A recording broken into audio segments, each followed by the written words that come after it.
This is Valley News Live at 5:30. Is it trash or is it treasure? An old car the city says has to go, but it's a time frame this whistleblower is questioning. Valley News Team's Ryan Laughlin has the whistleblower investigation. Makes me feel angry at the city. This car is special to Gary Knupp. BMW 2800, called a touring car. The disabled veteran says he personally brought this car to America after a tour in Germany. They're calling it junk, and it's an antique. The city says any non-operable, non-licensed car is considered junk. Knupp might never agree with the city's definition, but his real issue is when the city said to get rid of it. Corrected within 5 days of the date of this letter.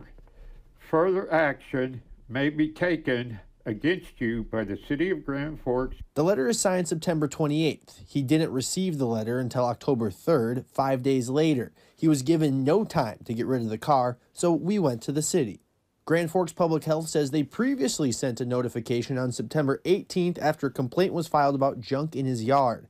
A notification Knupp says he never got. You understand why the city doesn't want people just having old cars everywhere, right? Absolutely, absolutely. The city says they typically try to get these type of complaints sorted out in 30 days, but Knupp says that was never communicated to him. He says he has no desire to store the car in his driveway. All it needs is restored. He says he'll be able to sell the car within 30 days and wishes the city would communicate better. From Grand Forks, Ryan Laughlin, Valley News Live. The city will verify that notifications have been received, and if 30 days go by and someone is still not compliant, they'll have the police department tow a vehicle away. If you need help uncovering fraud and corruption in your community, or you need help like that man, call us on our whistleblower hotline at 701-237-6576 and then leave your tip. A member of our investigative team will get on the case and go to work to expose the truth. Felt a little bit cooler today, but no big weather problems. Hutch, what's this evening looking like? Well, no more weather problems for us this evening, Christine. As we head into the evening, we're seeing a clearing trend across the valley. Beautiful blue skies and, for the most part, light winds. But when we have light winds and clear skies, that combination can lead to rapid cooling overnight, and that can cause problems for the morning for some in the way of frost. A frost advisory, Highway 2 and points north Langdon, the Badette and International Falls, Roseau included in that. Well, find the frost scraper out there. In Fargo, quiet this evening. Temperatures slipping into the 40s pretty quickly. So bring the light jacket if you're out and about this evening. Beautiful colors out there. I'll have details on what we can expect as far as frost chances go for the rest of us as we go through the next 7 day period. We're not done with the cold yet. Okay, thank you, Hutch. Yep. An East Grand Forks man is dead after a crash with a semi just north of Crookston. The Minnesota State Patrol says 59-year-old Gregory Driscoll was heading north on Highway 75 while the semi was heading east on Highway 2. The report from the State Patrol says Driscoll failed to yield to the semi driver, 53-year-old Christopher Riddle of Grand Forks, which led to the crash early yesterday morning. Riddle suffered injuries that are not life-threatening and was taken to an area hospital for treatment.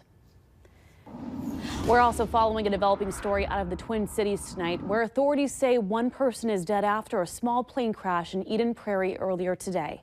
The experimental aircraft crashed into the parking lot of Resurrection Life Church, less than 2 miles away from Flying Cloud Airport. Police say the pilot reported a fire in the plane and was killed when the plane went down. There were no passengers on board, and authorities say it was fortunate that the plane didn't hit any buildings in that area, with many businesses surrounding the church.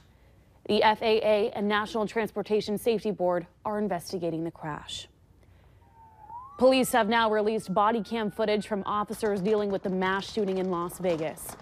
The video shows the tense moments where officers were working to not only save lives, but track down where those shots were coming from. Meanwhile, President Trump visited Las Vegas today in the aftermath of the deadliest mass shooting in U.S. history. The investigation is digging into what possible motive could have been behind the attack from a high-floor hotel from a room at the Mandalay Bay Casino. Danielle Nottingham is in Las Vegas with the latest. President Trump arrived in the grieving city of Las Vegas. He and the First Lady met with some of the more than 500 people injured in Sunday's massacre at a country music festival. And they visited first responders who had rushed to their aid. In the darkest moments, what shines most brightly is the goodness that thrives in the hearts of our people. That goodness is our lighthouse. The shooter's girlfriend, Mary Lou Danley, flew back from the Philippines, landing in Los Angeles, where she was met by FBI agents. Investigators hope she'll shed light on what caused 64-year-old Stephen Paddock to open fire, killing 59 people.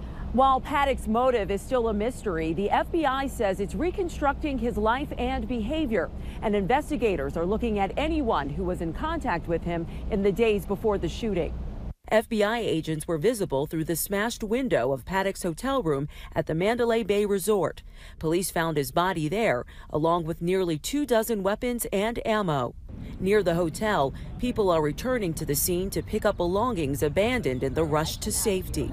Carrie Castillo ran for her life, hiding in the restroom of a nearby hotel. The smell in the bathroom was horrible. You can smell all that blood that people have been coming in with. President Trump has hinted there will be future conversations about gun laws, but for now, the focus is on the investigation and showing support for the survivors. Danielle Nottingham at CBS News, Las Vegas. More than 40 of those injured in the shooting are listed in critical condition. And President Trump is also dealing with more turmoil in his cabinet, but Secretary of State Rex Tillerson says he's not going anywhere. Tillerson delivered a statement this morning saying that he has never considered resigning from his post. The comments came after sources say that Tillerson had threatened to quit over the summer amid growing tensions.